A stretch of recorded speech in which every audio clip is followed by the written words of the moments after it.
The next we are going to see is the definition of atomic polarizability, and then we will derive the formula for atomic polarizability. So first of all we are going to see what is alpha. So atomic polarizability is also represented by alpha. Now when an electric field is applied to an atom, we have already seen in the previous lecture, when we have an atom and we apply external electric field on this atom. So what happens that the nucleus of the atom and the electron cloud in the atom, they get displaced from their original position. So in the atom, the nucleus is present at the center, as well as the center of mass of the electron cloud. So the electron cloud is distributed in whole space as shown over here. The yellow portion shows the distribution of the electron cloud, and the nucleus is present at the center. But the center of mass of the electron cloud is also at the center. So we are just talking about the center of mass. The electron cloud is present in this whole space which is shown, but its center of mass will be at the center. So when electric field is applied on the atom, the center of masses of both the electron cloud and the nucleus, they get displaced. So if external electric field is applied in this manner, so let's say the negative charge, it displaces, it goes to the left, and the positive charge, it gets displaced towards the right. So there is a particular separation between these two charges. So this is the center of mass of the electron cloud and this is the nucleus. So they get displaced and they have a certain distance between, there is certain distance between the two when external electric field is applied. And we can see that when external electric field is applied, a dipole moment is set up. A dipole moment is induced, because dipole moment, it always points from the negative charge towards the positive charge. So over here the negative and positive charges, they are displaced by a certain distance, therefore a dipole moment is induced. So dipole moment is induced, and this dipole moment, it depends upon the external electric field. If you increase the external electric field, the distance between these charges will increase, and so the dipole moment will also increase. So on increasing the external electric field, the dipole moment also increases. So we can say that the dipole moment which is induced is directly proportional to the external electric field. So this is the dipole moment which is induced in an atom. So in an atom, the dipole moment which is induced is directly proportional to the external electric field, and when we remove this proportionality, we introduce a constant which is represented by alpha. So on removing the proportionality, we write a constant which is alpha, and this alpha is called as the atomic polarizability. So alpha will be given by the magnitude of dipole moment divided by the magnitude of the electric field. So that will give us the value of alpha. So this is the relation of dipole moment which is induced in an atom with the external electric field, and this alpha is called as the atomic polarizability. So now we are going to see the formula for alpha for the case of atom. So here I have drawn an atom. So this yellow portion, it is the distribution of the electron cloud, because electrons, they revolve around the nucleus and there are a lot of electrons, therefore the electron cloud is shown in the form of a sphere. So this is not a circle, this is a spherical portion.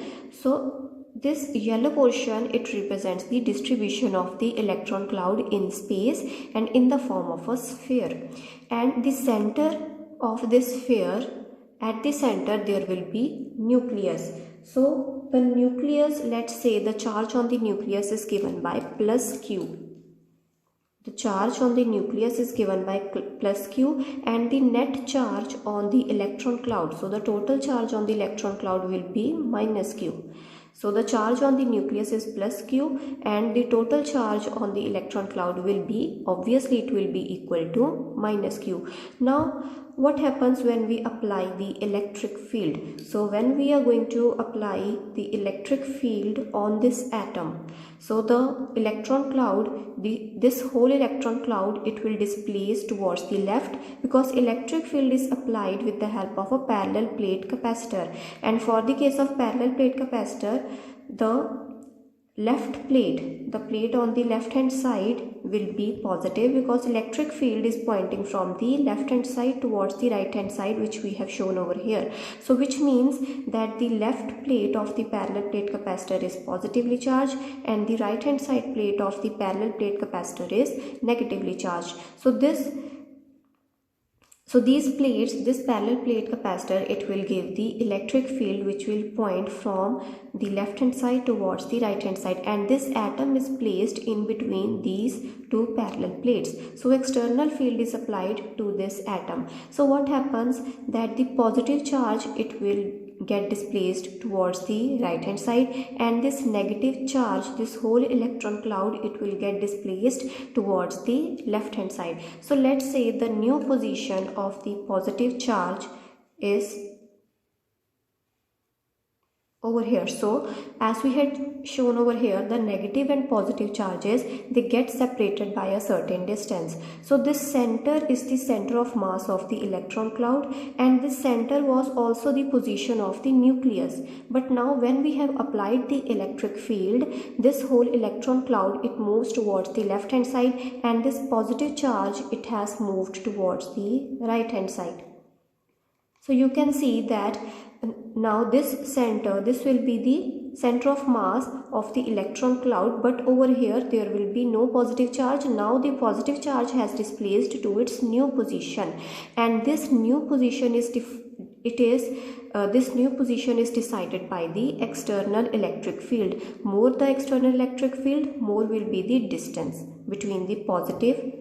Now this will be the new position of the nucleus, and here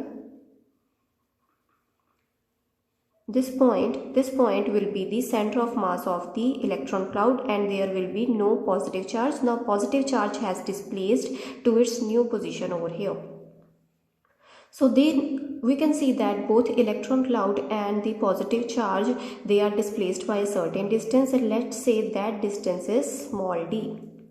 Now we are going to see what is the electric field which is experienced by this plus q. Now this new position of the nucleus, is decided by the external electric field. More the external electric field, more will be the distance between these 2 points. Now this positive charge, or you can say this nucleus, it experiences 2 types of forces. This nucleus, it experiences 2 types of forces. First force is the attractive force with the electron cloud. So this is the center of mass of the electron cloud. So this electron cloud, it tends to attract this positive charge. So electron cloud is negatively charged, the nucleus is positively charged. So the electron cloud, it tends to attract the positive charge, or you can say it tends to attract the nucleus. But the other force which is acting on this plus q, what is the other force? It is the force due to external electric field. So external electric field is pointing towards the right hand side. So the force on this plus q will be equal to force is given by charge into electric field. Now charge is plus q into electric field. So force on this plus q due to the external electric field is q into E vector. So this force will point in the direction of the external electric field. So that force will be in this direction. So the force due to external electric field will be in this direction, but the attractive force due to the electron cloud, it will point in the opposite direction. So this plus q charge, it will get displaced at a point, it will get displaced up to that point when these 2 forces will cancel with each other, or you can say when the system is in equilibrium. So that will decide this distance small d. So more the electric field, more the external electric field, more will be the force. So more will be the distance between the center of mass of electron cloud and the nucleus. So now we are going to find the formula of alpha. So for that, first of all, we are going to find the electric field which is experienced by plus Q due to this spherical charge. So this spherical charge is a negative charge distribution. So minus Q charge is distributed in this whole sphere. And at this point the nucleus is present when external electric field is applied. So this is the new position of the nucleus. Now what is the electric field at this point, or you can say what is the electric field which is experienced by this plus Q due to this spherical charge distribution? So that electric field must be equal to the external electric field in the case of equilibrium, or you can say the force due to the negative charge, the force due to the electron cloud must be equal to the force due to the external electric field. So that will give us the formula of alpha. So first of all, we are going to find the electric field. So electric field due to the negative charge distribution at point where the nucleus is present after applying the electric field. So after applying the electric field, this is the new position of nucleus. Now what is the electric field at this point due to this yellow portion, or you can say due to this electron cloud? So that electric field will be given by the electric field,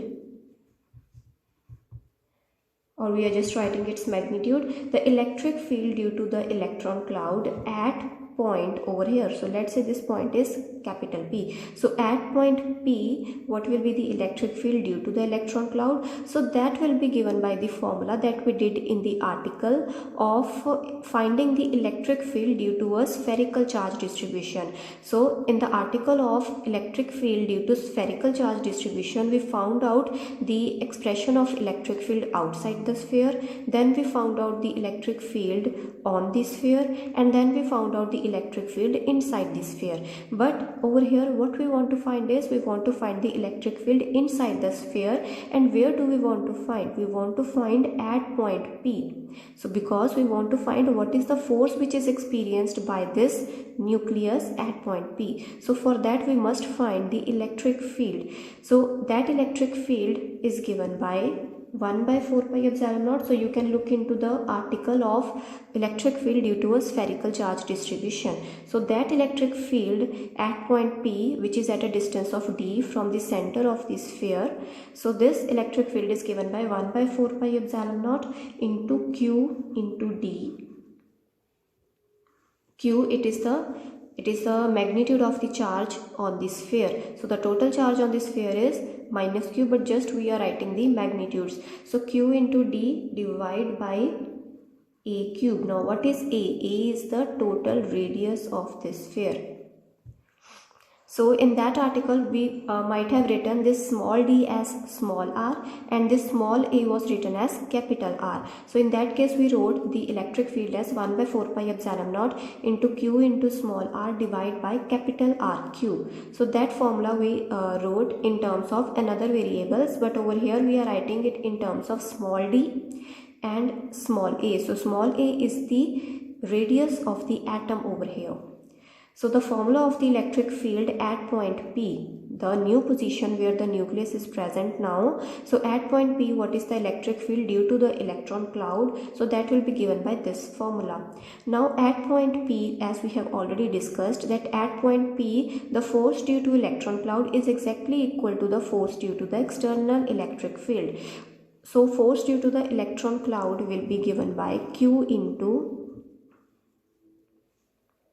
it will be equal to Q into the electric field which is experienced at point P due to the electron cloud. So this is the force due to external electric field and this is the force due to the electron cloud. So as we can see that at point P, when these forces are equal, the state we achieve is equilibrium. So when these two forces become equal, and these two forces they become equal at point P, that we have just supposed that at point P the forces they become equal, and for forces to become equal the electric fields must be equal, their magnitudes must be equal.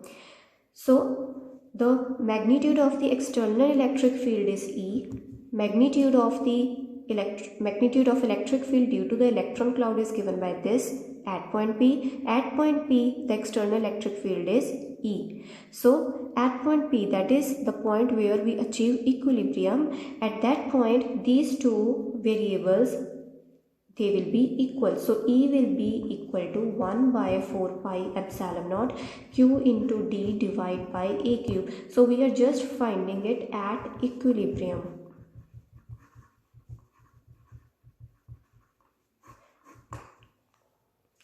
So at equilibrium, the external electric field will be exactly equal to the field due to the electron cloud. So from here, what is Q into D? Q into D is nothing but the dipole moment of the atom. You can see from here that at point O is the center of mass of the electron cloud. O is the center of mass of the electron cloud. So you can suppose that the whole charge minus Q is situated at O point. So at O point, the whole charge minus Q will be situated, and the plus Q is present at this point, and they are separated by a distance of small d. So there will be a dipole moment which is induced due to the external electric field. When there was no electric field, these two center of masses, they overlapped with each other and the dipole moment was 0. But when electric field has been applied, these two charges, they get separated, and Q into D will give us the induced dipole moment. So Q into D will be nothing but the magnitude of the induced dipole moment. So over here we will write Q into D as, so 1 by 4 pi epsilon naught will remain as it is. Q into D will be written as the magnitude of the dipole moment divided by A cube, and that will be equal to magnitude of the external electric field. So from here we can find that P will be equal to, so P will be equal to 4 pi epsilon naught into A cube. So P will be equal to 4 pi epsilon naught into A cube into E. So this expression of dipole moment and electric field in terms of magnitude, it can be written as P is equal to alpha into E. So on comparing these two equations, you can easily find that this expression 4 pi epsilon naught into A cube is the expression of atomic polarizability. So atomic polarizability, for the case of an atom, the expression becomes 4 pi epsilon naught into A cube. So A is nothing but the radius of the atom. So this formula gives us the value of the atomic polarizability for the case of an atom. Now in case of dielectric, the charges that are present inside the dielectric, they are called as bound charges. So we saw that when we place a dielectric inside the electric field, so let's say this is the dielectric and it is placed in the parallel plate capacitor. So the left hand side plate of the capacitor is positively charged and the right side of the plate is negatively charged. So a dielectric is placed. So what happens when an external electric field is applied? So the atoms or the molecules, they start getting polarized.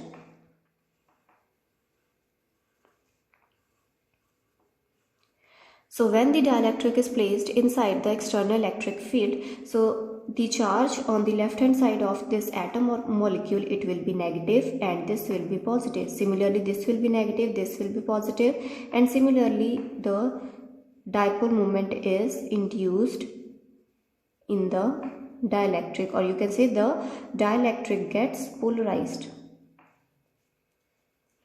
So you can see that now the charges are present inside the dielectric as well as on the surface of the dielectric.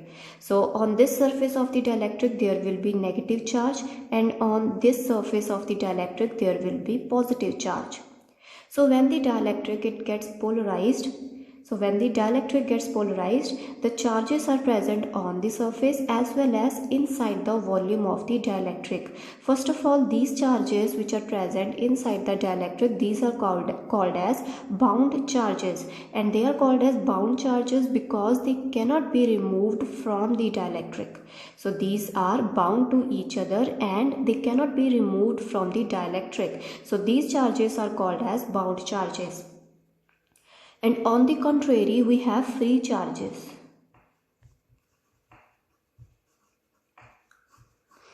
On the contrary, we have free charges. For example, when we charge a sphere, or you can say when we charge a conductor, so those charges are called as free charges, as they can be removed, or they can be removed from that particular material. So those are called as free charges. And similarly, in the case of dielectric, we can place free charges inside it. So there are bound charges that are present inside the dielectric which cannot be removed. On the other hand, we can place free charges inside the dielectric as well. So when there are no free charges which are placed, the charges that are present in the dielectric, in a polarized dielectric, are only the bound charges when there are no free charges. So there are two types of charges that can be present. First are the bound charges, and they arise when the dielectric is polarized.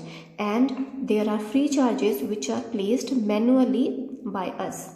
So they can be placed or they can be removed. So those are the free charges. But bound charges, they cannot be removed. Now, under the bound charges, we have two categories. First is the surface bound charges, and another one is the volume bound charges. So we have two terms which are surface bound charge density, and another will be volume bound charge density. Now what is surface bound charge? So as we have seen over here, that on the surface, on the left hand side surface, we get negative charge, and on this right surface we get positive charge. So that gives us the surface bound charge, means there is bound charge which is present on the surface. Now inside the dielectric are also there charges. So here is positive charge, here is negative charge, here is positive charge, here is negative charge. So these charges which are present inside the dielectric, these are called as volume bound charges. But when the dielectric is polarized uniformly, we can say that when the dielectric is placed in uniform electric field, the dielectric gets polarized uniformly. So when the dielectric gets uniformly, the charges which are present inside the volume, they exactly cancel with each other. So when the dielectric is polarized uniformly, the charges which are present inside the volume, they cancel their effect, and the volume bound charge density, in that case, the volume bound charge density is represented by rho b, and surface bound charge density, we have already seen that it is represented by sigma b. So this we have already seen in the previous lecture.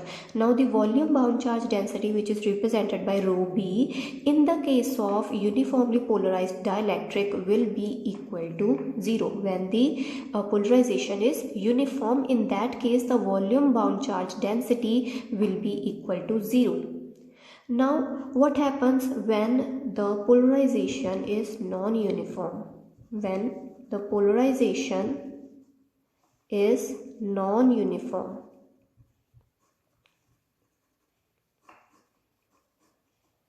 so sigma b, we have already seen that sigma b, it is given by vector p, which is the polarization vector, dot product with n cap. So this was the expression that we wrote for the case of the surface bound charge density. Now we want to derive the expression of rho b. So we already know the expression of sigma b. We want to find the expression of rho b. Now for the case of uniform polarization, rho b will be exactly equal to 0. So rho b comes out to be non-zero when the polarization is non-uniform. So let's say if the dielectric is polarized in this manner, if the dielectric is polarized in this manner, so this is the negative charge of the atom and this is the positive charge. So this is the negative charge of the atom and this is the positive charge. So we are talking about inside the dielectric, and inside the dielectric, as over here the atoms, they were polarized, there was a certain distance between the negative and the positive charge. So similarly I am drawing over here non-uniform polarization. Over here they were aligned uniformly, so therefore the polarization was uniform. But over here you can see that the atoms, they are not uniformly distributed. So this is the negative charge of the atom and this is the positive charge. So this is the one side of the atom and this is the other side. So this is the first side and this is the other side, and similarly we have this. So we can see that if the dielectric is polarized in this manner, that is the negative charge is concentrated over here and positive charge is distributed around it. So you can clearly see that the polarization is non-uniform. So in this case the polarization was completely uniform because the external electric field was uniform. But over here the external electric field, let's say the external electric field is due to a point charge. Over here the external electric field was due to the parallel plate capacitors, and these parallel plate capacitors are uniformly charged, therefore the electric field was uniform, and due to uniform electric field the polarization inside the dielectric was uniform. So to make a non-uniform polarization we must have non-uniform external electric field. So here I am supposing that inside the dielectric, if we place a charge, if we place a free charge, and that is a positive charge. So if I place a positive charge over here manually inside the dielectric, so the negative charge in the dielectric, it will get concentrated close to the positive charge, and the positive charge in the atoms of the dielectric, it will be displaced away from this positive charge which we have placed. So in this case the external electric field is non-uniform. So for the case of a point charge, positive charge, we have seen that the electric field lines, they look something like this, in this manner. So close to the positive charge the electric field lines are concentrated, and away from the positive charge they are less concentrated. So as you move away from the positive charge, the electric field intensity decreases. So over here we have placed the positive charge inside the dielectric. So what happens, the atoms of the dielectric, they get polarized, but now close to the positive charge there will be negative charge which will be induced, and away from the positive charge which we have placed, so away from that charge there will be positive charge. So over here the electric field which we have applied was due to a charge which we placed manually. So this electric field is non-uniform. You already know that the electric field due to a point charge is non-uniform. So if external electric field which is applied on the dielectric is non-uniform, then the polarization will also be non-uniform. So let's draw a surface over here. Let's draw a spherical surface over here, imaginary spherical surface over here. So now we want to find the rho b, expression of rho b inside this surface. So we want to find what is the total charge which is present inside the surface. So that will give us the bound volume charge density. So that will give us a bound volume charge density. So now we want to find is that inside this imaginary surface, what is the total bound charge. So we will not take into account this free charge which we placed. So the free charge which we placed manually, we will not take into account that charge. So we are just going to take into account the bound charges. So there are two types of charges, bound charges and free charges. Over here I have placed a free charge, but we are just finding the expression of bound charge density. So I will not take into account the free charge that I placed. So I just want to find out what is the total bound charge density, or total charge which is present, total bound charge which is present inside this surface. Now the total charge inside this surface, let's say this total volume is given by dV. This whole volume which we have drawn, this imaginary volume inside this imaginary surface, that is given by dV. And let's say the bound volume charge density is given by rho b. The bound volume charge density is given by rho b. We want to find the expression of rho b. Now what we will use the concept over here. We will use the concept that the total charge inside this volume, only the bound charges we are talking about, we are not talking about the free charges. So the total charges, bound charges which are present inside the volume, they will be exactly equal and opposite to the charges which are present outside. or you can say which have just crossed the surface. So these positive charges, they cross the surface, this imaginary surface. So we will use the concept that the total charge inside this volume, that will be exactly equal to the charges which are present outside. So you can see that over here I have drawn 7 charges, 7 negative charges inside, and similarly you can see that there are 7 positive charges outside this surface. So we will use this concept that the negative charges, they will be exactly equal to the positive charges. So now the total charge which is present inside this volume will be given by rho b is the bound volume charge density. So rho b into, so if I take this whole volume as capital V, so I am going to take this whole volume as capital V, and if I take a small volume element inside this volume, let's say this volume element is dV. So this small volume element is dV, whereas this whole volume is given by capital V. So what will be the total charge inside this whole volume? That will be equal to rho b into dV and its volume integration. So we are doing its volume integration. So I have written one integral, but if you are writing one integral and you are writing dV, means you have to do the volume integration. So either you can write 3 integrals over here, or you can write one integral, you can draw one integral, but in the subscript you have to mention capital V. So this means that this integration is volume integration. So this will be, this integration, it will give us the total bound charge which is present inside the volume. So this total bound charge which is present inside the volume is exactly equal and opposite to the charge which has just crossed the surface. So this positive charge has just crossed the surface.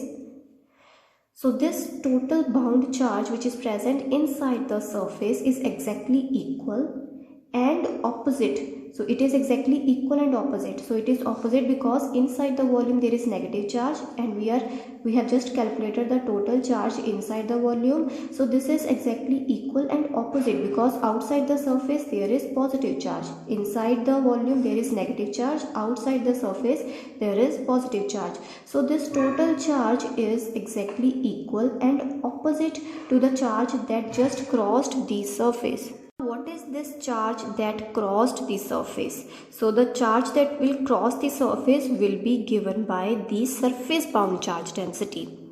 So this surface bound charge density is given by polarization vector dot product with n cap. So over here we will use the same concept that the charges that are crossing the surface will be given by this surface bound charge density. So now the total surface, let's say the surface area is equal to capital S. The volume of this surface, the volume inside this surface was given by capital V, and the surface area, total surface area of this imaginary surface is given by capital S. So we are using the concept that the total charge inside the volume, so that is given by this expression, total bound charge inside the volume, it is exactly equal and opposite. So we will write the negative sign. So it is equal and opposite to the charges that crossed this imaginary surface. So the charges that are crossing the imaginary surface, they will have a surface bound charge density given by sigma b. So what will be the total charge that will cross this surface? That will be equal to sigma b into ds. Now ds is the small surface element. Total surface area is S. Small surface element on the surface will be given by ds. So sigma b into ds and its surface integration So this expression will give us the total charge sigma b into ds, and its total surface integration will give us the total charge which is crossing this imaginary surface area. And the charge which is present inside the volume, that is given by this left hand side. So total charge present inside the volume, that will be exactly equal and opposite. So therefore we have a negative sign over here. So it will be equal and opposite to the charge that just crossed the imaginary surface, and the charge that crosses the imaginary surface is given by this expression. So now we will write the expression of sigma b. Sigma b is nothing but vector p dot product with n cap, so that will be minus of vector p dot product with n cap into ds. So n cap is nothing but it is the direction of the area vector. So when we found out the expression of sigma b over there, we had supposed that n cap is the direction of the area vector. So n cap is the direction of the area. It is the direction of the area element. So n cap into area. Now ds is the small area element. So n cap into area. So this ds is the magnitude of the area which we took. So magnitude into the direction, that gives us the vector itself.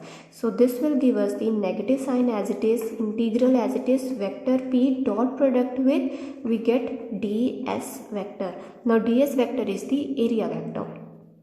Now we will use over here the Gauss divergence theorem. So we will convert this surface integral into the volume integration. So when we will convert it into volume integration, so you have to revise the Gauss divergence theorem for this.